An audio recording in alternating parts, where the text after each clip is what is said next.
back to the show, everybody. Today's guest is probably one of the most influential folks I've ever met.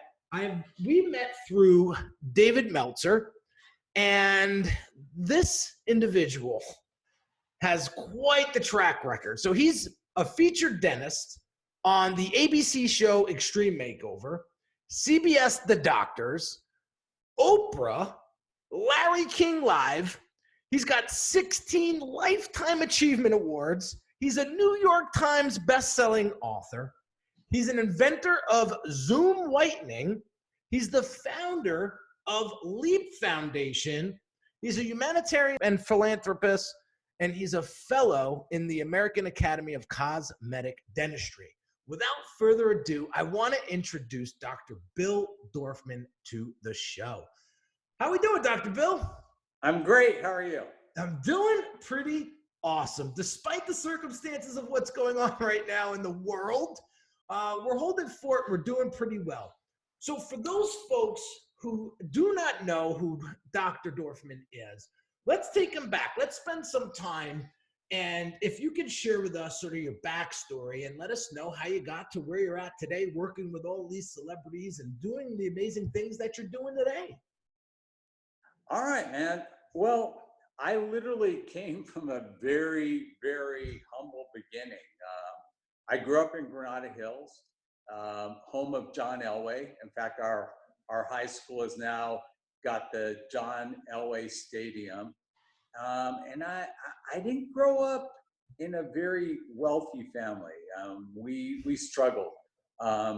We were rich in love, rich in support, rich in the things that I think really helped build my character and all that. But it was hard. And I started working at the age of 6, pulling weeds in neighborhood. And from there I went on and did all the things a young kid could do until I got my first job working as a box boy at Ralph's. I've never stopped working my whole life. I put myself through school. Nobody has ever bought me or given me anything, really. I worked from zero to building my dental practice. About 1989, tooth whitening started. And I became best friends with a young man named Robert Heyman. We're still best friends. He was from the Giorgio cosmetic family. So he understood cosmetics and marketing and manufacturing. I understood dentistry and marketing. And together, we built the largest tooth whitening company in the world. And we grew Discus Dental from zero to $1.3 billion in sales before we sold that company to Philips in 2010. And the funny thing about that is I teach a motivational leadership program for high school and college kids, and it's called Leap. And the first thing we do at Leap is we teach kids they gotta act like a 10, walk like a 10, talk like a 10, but most importantly, surround themselves with other kids that are 10s. Because if you don't, and you surround yourself with a bunch of 2s, it lowers your average. And ironically, we sold Discus Dental on 10, 10, 10 at 10 a.m. The merger documents came in. We had been working on this for almost a year. The merger documents came in at 9 a.m. in the morning, and I'm like, this is like too good to be true. So I waited till exactly 10 o'clock, and that year, when we went back to Leap, I said to the kids, and we get over 500 kids that come to UCLA for Leap every year. Unfortunately, this year it's going to be corona'd out. We'll have to skip a year. We'll do it virtually. Yeah. But I walked into the room and I said, you guys, I want to show you what the perfect 10-day looks like. And I went through the whole thing with them. And honestly, I always grew up knowing I'd be okay as a dentist. I knew I could support my kids and my family, and I knew I'd have a comfortable life. But in 1 second, I pushed a button and everything changed. Mm. And, for people who say, oh, money doesn't matter, they're wrong. It doesn't buy happiness. They're right. Yeah. It doesn't make your life complete. They're right.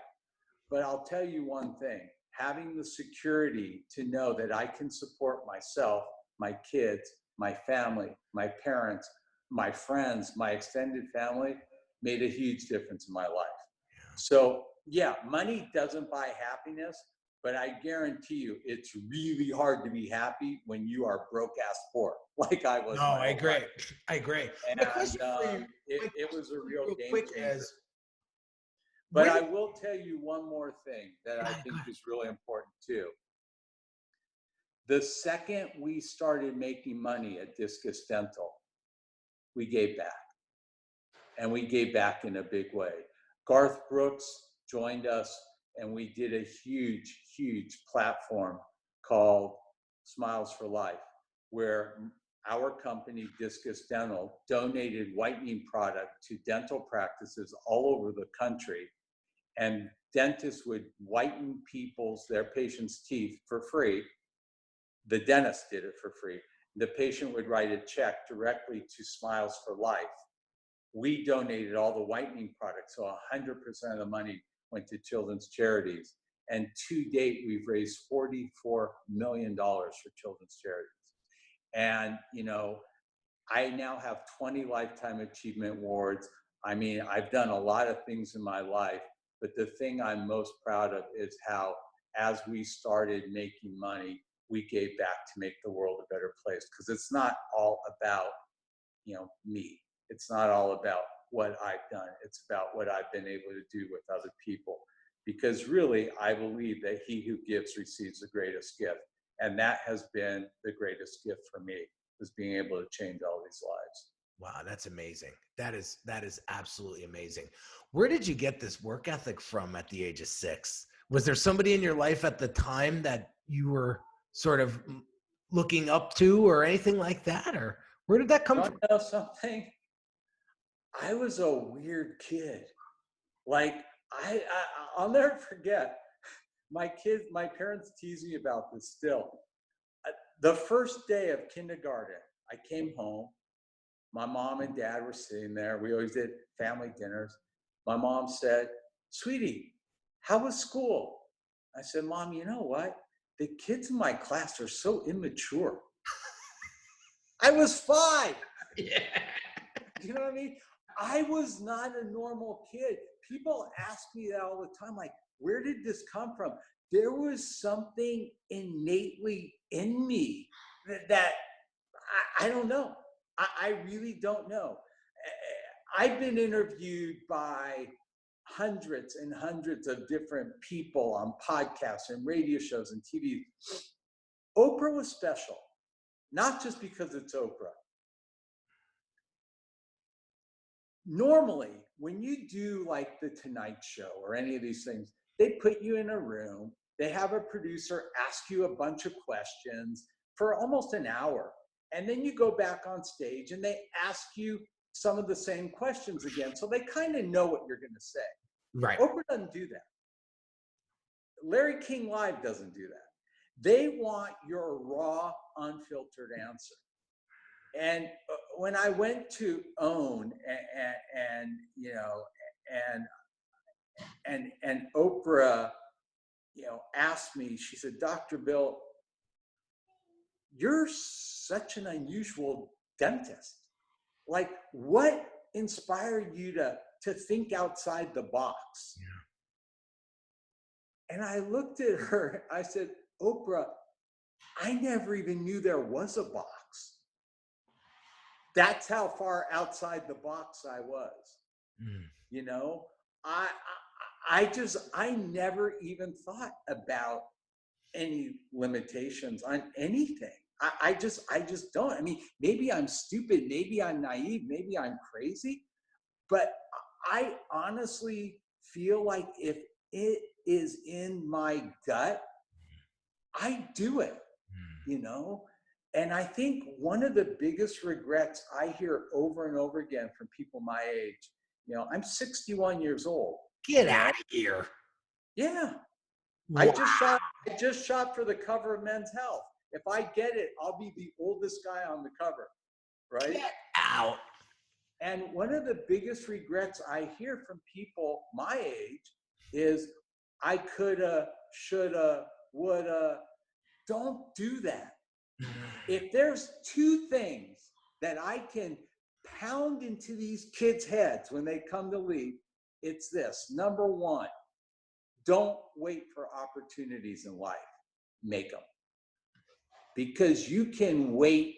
And if I hear another millennial tell me that they're waiting for the universe to show them something, I got news for you. The universe is busy. Have you looked in the newspaper? The universe doesn't care about you. You need to care about you.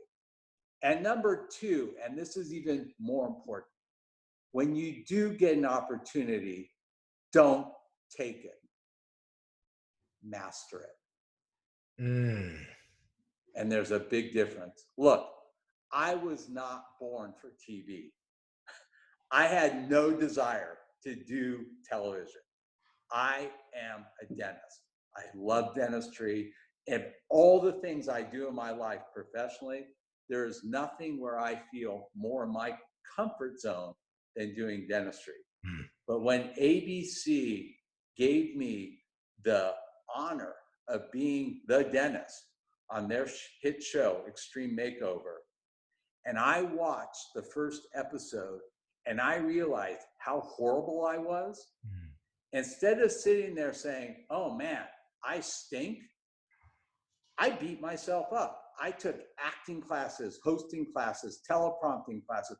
I literally worked with a media trainer who sat there and said, sit up, turn this way, look. I mean, she was like Gestapo, and she beat the living daylights out of me and taught me what I needed to learn so I could be the best version of me when I was doing that. And guess what happened? Our sales had plateaued at about 75 million. We went from 2 to 4 to 6 to 8. We had plateaued at about 75 million and couldn't break it. There were Crest white strips and all these other whitening products out there. We couldn't break it. The year I went on Extreme Makeover, we went from 75 million to 101 million. The next year, 135 million. And the next year, almost $200 million in sales. Wow. So it was the infancy of reality TV. And today you couldn't do that. The networks, my deal with ABC was, make me the only dentist. I'll do all the dentistry for free. You need to highlight Zoom in every episode. If you watch the show, there were 20 plastic surgeons. Everybody on that show got paid. The hairstylist, the makeup artist, the waitress, everybody but the dentist. I like how you position yourself. I really do. I think if more people thought through the way you think through things, I think the world could be a better place, and I think there'd be a lot more successful people out there. I don't know. All I know is I'm a weird dude. I can't explain it, but it's not like everything I do works the first time. But my definition of failure, I never fail. Never fail. And I'm not cocky. I'll tell you why I never fail. You only fail when you quit. See, if I do something and it doesn't come out the way I wanted it to come out, it's not failure. It's practice. Then I'll do it again and again and again and again and again if I need to. And I won't stop. If it matters to me, I won't stop. So you actually get to choose whether you want to fail or not. And I don't, so I won't. Oh man, that's huge. That's huge. It's how you respond to things. It's your mindset and mind frame around certain things and experiences that you go through. Now, I want to shift gears because we're going through a very interesting time right now with the whole COVID-19 outbreak. There's a lot of people in panic. There's a lot of people freaking out, especially entrepreneurs, business owners that are trying to get through this, and they're thinking worst case scenario, and I can feel my blood pressure going up just saying all of this right now. my team, my company, my business is pretty solid. We're pretty firm. We got nice runway. We're okay. But there's a large majority that's not. And they're looking for leadership right now. They're looking to get insights from someone like you to help them and guide them through a situation like this. What's the best advice that you can give an entrepreneur that owns a small to medium-sized business right now? You know, these are uncharted waters. My profession is hit the hardest. I mean, think about it. We can't do dentistry probably for months. You know, I have an overhead of $200,000 a month in my practice, and we have no income right now. I mean, we are the highest risk profession out there, because the second you put a high-speed handpiece, or what you guys call a drill, in somebody's mouth, you're spraying air, water, and coronavirus all over the room. And that aerosol lives in the room for 3 hours. So, you know, I just saw something this morning from my doctor who posted there is a new rapid response kit that just got FDA approved today for hospitals, which could be a game changer for dentistry, because if you can come into my office, I can give you this test, and I know in 45 minutes that you are not infectious. I can work on you, right? So that was very exciting news. Now, it's an expensive kit and this and that and the other thing, but you know, this is just the first day that we've heard about this. You know, it's a very, very trying time for all of us, and you know, it's one of those things where you have to just kind of sit back and say, you know, what can I do? What can I change? And, you know, and be patient. I mean, that's it, patience. I mean, the upside is I'm spending a lot of time with my kids, 6 feet apart. we're taking walks every day. I live in a big condo complex right now. And so my kids are a few floors below me, and we're all maintaining social distancing and all that. You know, I'm talking with a lot of friends. I'm getting caught up on things. I've gone through, you know, piles and piles of paperwork, and, you know, trying to stay as productive. It's crazy because I feel like the day passes and like I did so much, but what did I do? So it also, you know, I always have loved practicing then. I always loved working. It's funny for me because a lot of my friends are saying, you know, I never realized how much I love work. Like, people complain about work. Like, I think, and we're all at a point right now where we'd be like, gosh, I wish I could just go back to work right now. So the part of this that I think is most distressing for me personally is, why were we so unprepared? You know, we're supposed to be the richest country in the world. Why were we so unprepared? And there are so many countries out there that are not as wealthy as we are, that were so much better prepared for this. Why weren't we? And I'm not getting political or pointing fingers at anybody. I'm just asking the question, why weren't we better prepared? Yeah. A lot of lessons learned with this experience, a lot of lessons. So, you know, hopefully, you know, nothing. Listen, another catastrophe will happen again in our lifetimes. It is what it is, right? But we just have to we have to learn our lessons from this experience and be better prepared for next time. And I mean, there's not much more we could do. I asked the question on my Instagram a couple weeks ago. I said, as entrepreneurs, guys, what were we guaranteed prior to this mess as far as success goes? Nothing. A big fat zero. So now that all this is hitting the fan, What lessons have you learned thus far into this mess that you could take away and say to yourself, well, won't do that again if this ever happens? And lastly, what do we take for granted? What do we take for granted that comes second nature to us that we can pull out and help be of value to our audience and our customers and clients? Like, those are the three questions that I want you guys to think about and level yourself out with as we continue to go through this. I think just having that peace of mind will help you guide this. I don't know what tomorrow's going to bring, neither does Dr. Bill, but I think having a strong mindset and just focusing in on the next right thing is the way to get through this. And look at your nice to haves and look at your must haves and make that list and cut what needs to be cut.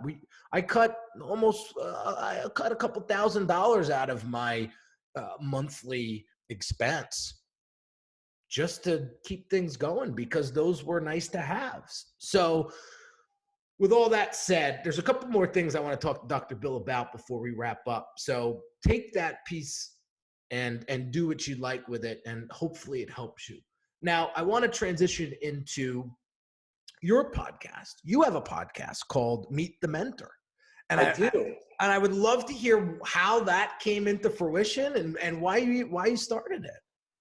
You know, it was crazy. So I mentioned Leap. And by the way, if any of your listeners are interested, you can get more information at www.leapfoundation.com. It's a motivational leadership program for high school and college students age 15 to 25 plus. And we bring in these phenomenal speakers.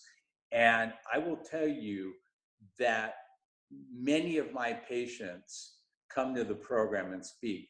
I've never paid anybody. This is a nonprofit. I don't get paid. In fact, I put over $150,000 to $200,000 of my own money into it every year because 60% of the kids who come on scholarship. These are A-plus students that come from impoverished families. But the people who have stepped up to the plate on my behalf and spoken: Anthony Hopkins, Usher, Mark Wahlberg, Eva Longoria, Michael Strahan, Apollo Ono, Kevin Nealon,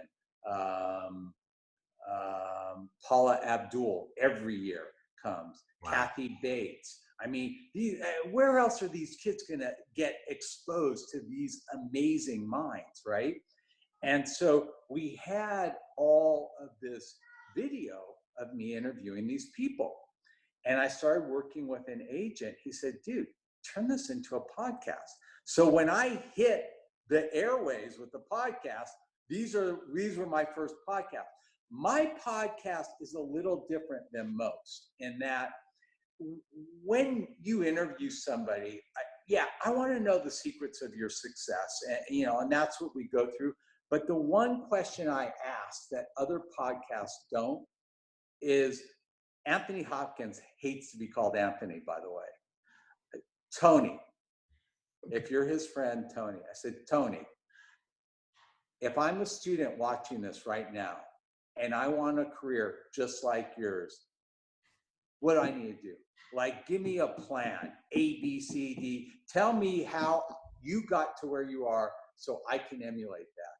And so that's what I focus on is, half of the interview is tell me about your business, what makes you special, what makes you successful. But if I'm a kid, if I'm a student and I'm watching right now and I want to do what you're doing, what do I need to do right now? What classes do I need to take? What kind of mentor should I look for and whatnot? And we launched this podcast. We are crazy. Number 1 in Poland, number 3 in Finland, number 2 in Iceland. We are in the top 107 countries worldwide, and we come in 94th out of 47,000 in my category in the United States. So we're getting great traction, and and we're interviewing amazing people right, left, and center, and it's been great. And the message is really, this is for students, and and also entrepreneurs who are going to learn something from the secrets of these guys' success. So it's called Meet the Mentor. You could just download it from where you get all your iPods, casts, and and if you have students, unfortunately this year I think Leap is going to be. It's crazy too. This is the 13th year for Leap, and this is going to be the first time in 13 years that we're not doing a live show at UCLA. Actually, I have something here. I'm going to keep talking while I grab it. Yeah, go grab it. Go grab it. I think that we're going to do this as a virtual experience this year. So if you want more information about it for your students, this is the program. Is that showing right side or backwards? Okay. No, it's showing perfect. Okay, because on my screen it's backwards. Yeah. But it is, we will do something, and depending on what happens with coronavirus, if we can do a live Leap program, we may just do an abbreviated do like a Friday, Saturday, Sunday, or we may do the whole week and do like 3 or 4 hours of content a day and have all of our speakers speak virtually. I'm not sure what form this is going to come out in. Give them the dates again, Dr. Bill, for those that are going to be listening. So it will be sometime between July 19th to the 25th. Obviously, if it were at UCLA, we would be in the dorms. All the kids fly in. I have 80 kids come from Australia every year. The past Lord Mayor of Perth, Australia, is one of my best friends in life, Lisa Scafidi, and she has helped introduce us to the Western Australian kids who are amazing. I love them, and they come every year. They're not allowed to leave their country now, so they're not coming. So we basically put it on ice for right now, but we will do something. So even if it's virtual, and again, if the climate changes and we could do something live, we may just do a 3-day abbreviated program where we don't do housing, but we get a huge auditorium somewhere in LA and we do it there. Awesome. That'd be awesome. So again, guys, it's www.leapfoundation.com. And there was a phone number there on that brochure as well. Do you want to give them that as well? Yep, right here. Okay. Boom. So it's 877-855-5327. I'll say it again. 877-855-5327. Phenomenal. Dr. Bill, what a pleasure. Thank you so much. Thank you for the opportunity. And, we're all in this together. So we'll get through it. Stay safe and take care of your families. And for those of you that haven't been convinced yet, this is no joke. Stay isolated, be smart. Yeah.